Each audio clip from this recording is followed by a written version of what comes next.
Hey guys, Steve Beef coming to you from Corvallis, Oregon. We're going to hit these picks really quickly this week.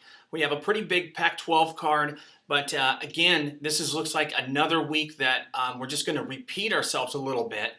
There's some big favorites out there. There's a lot of favorites that we like. Almost every game on our board looks like a favorite. Starting with Oregon State at Cal. Similar to last week, this is just a beautiful matchup for Oregon State. The number one passing team in the whole nation right now, Sean Mannion, with 436 yards per game through the air, plays the fourth lowest rated FBS defense. This Cal team has been really tested. They've played teams that, with Oregon State combined, their FCS opponents are 30-5. But this particular unit of defenders for California's secondary are beleaguered. They're undersized. They average 5 foot 9 3/4 inches. They're blitzing, gambling. It's just the ideal setup for Oregon State. Even at 10.5, I like Oregon State. This has all the makings of another Oregon State runaway. Things are really coming together for Oregon State.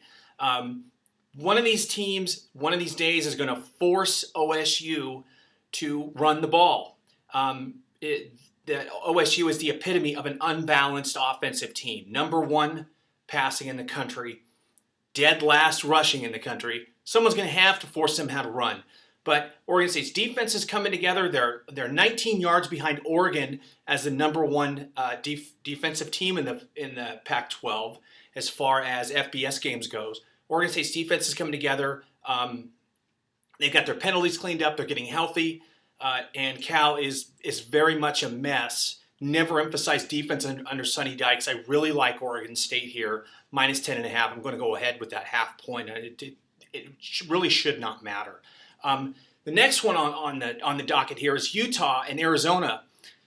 Utah, their win against Stanford last week was absolutely no fluke. When you look at every bit of that game, they completely dominated. They beat up and beat down Stanford. Even though Stanford had a chance to win at the end, Utah thoroughly dominated that game. Had over 200 yards of total offense, more than Stanford did. Utah won in every aspect of that game. And like I said in some write-ups I had this week in pregame, I like to look at Utah when you see these teams on the field, as we do in Corvallis, on the field. And I was just unspeakably impressed with Utah's resiliency, even last year, with a freshman quarterback that got thrown in there with Wilson, with their quarterback out for the season. Utah was banged up. They had new players all over, but they played their guts out, even in a game where most teams would sort of mail it in. They lost that game 21-7, but they showed a lot of resiliency. And this coach Whittingham is very much like Mike Riley, in that he's been at that program for a double-digit number of years. Brought in Dennis Erickson there. They're a real savvy, well-coached organization. Arizona, on the other hand, is a bit of a mess offensively, to be honest. From going from Scott to Danker at quarterback, Danker is now the lowest-rated Pac-12 quarterback as far as quarterback rating. And he just is not. His numbers are not showing the improvement that people like. For instance, Ted Miller of ESPN is saying that Danker's coming. He's improving. Yet he's not improving that fast. Arizona's schedule right now, they have 2 road games that they just lost, 1 home game and 2 more road games. They have one of those home game sandwiches that they're kind of counting on this Utah game. They're penciling that in on their pocket schedule as a win. I think Utah, this is just the spot where most people think they're going to be let down, but that they're going to let down. I don't think they will. I think Utah's so well coached. I think that this is a good matchup for them in a lot of ways.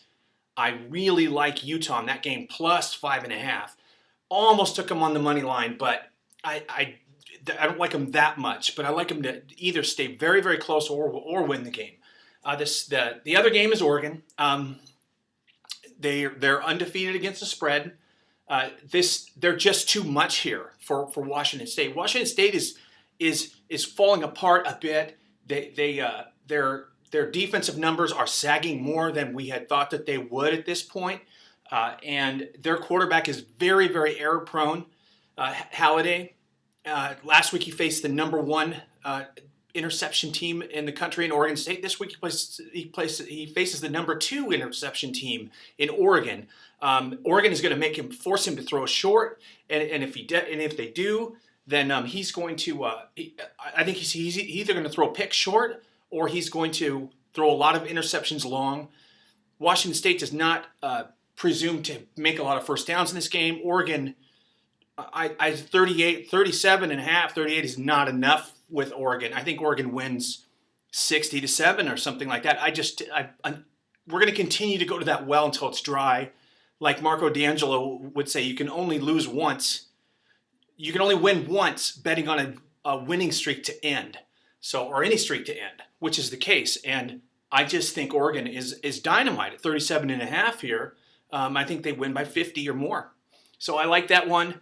Lastly, I really like Florida State this week on the road at Clemson. I just like this spot. Everything would point to a Clemson win here. Revenge, senior quarterback versus a freshman quarterback. And those two quarterbacks' numbers are almost absolutely identical as far as the same amount of touchdown passes and interceptions, the same amount of yards per game. Yet I think Winston brings them a lot of stability there. I think all of the pressure is on Clemson in this revenge spot.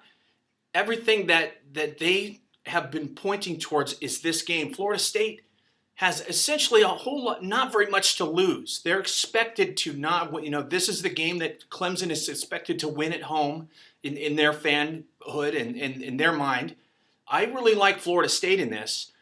If you look from last year to this year, Florida State is the most dominant team statistically of any team in FBS, including Oregon, including all them. When you look at yards per game average, yards per point average, when you add it all up, Florida State's defense is quite a bit better than Clemson. Their offenses are very, very similar. Florida State's had 2 weeks off. I think that's crucial here. I really like Florida State here. And I like the -3, and we're getting an even point line with BetS, at least when we did it, BetUS. So that's it for those games. I also have a 1-unit kind of flyer on Central Florida at Louisville. I mean, to get a 4-1 odd, I think they played 4 times. Even in Papa John's Stadium, I think that Central Florida wins that game at least once.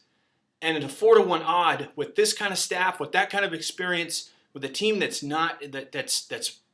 just so rock solid, I think a 4-1 odd in that situation is very, very optimal. I think that that's a nice play, and I'm playing that. Central Florida plus 400, 4-1 odds with $100.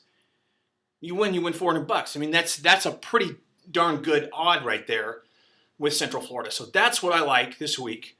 I want to thank Sonny again, and everyone have a great week 8, and go Beavers.